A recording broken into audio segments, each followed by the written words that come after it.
search warrant.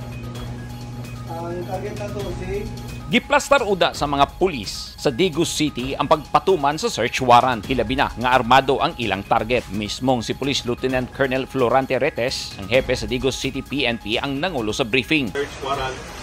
Dihang naplastar, girombo dayon sa mga pulis ang Puro Kalumpang, Barangay Cogon, Digos City, Davao del Sur kaganyang pasado alas 11 sa buntag, Enero 31. O giserve dayon ang search warrant nga gi-issue ni Judge Carfelita Cardiente Flores. Pag-upingkay sa mga pulis sa balay, nakuha nila ang daghang illegal nga droga sama sa dagko ug gagmay nga sachet nga adunay sulod sa gituuhang shabu, gituuhang pinaugang marijuana nga gisulod sa plastic cellophane, granada, duha ka revolver ug airgun. Nakasignit pa gyud ang mga pulis og assorted shabu paraphernalia. Din hinag-giaresto sa mga pulis ang target sa search warrant nga ilang gipang-ilang nga sila Ranil Pempina Pahil, 46 anyos, Junior Asi Awa, 31 anyos, ug Vernel Awa Pahil, 24 anyos. Gipangpusasan ang mga suspect ug gidala sa Digos City Police Station. Ang tulo posibleng magatubang og kasong paglapas sa Comprehensive Dangerous Drugs Act of 2002 ug Republic Act 10591 kon Comprehensive Law on Firearms and Explosive.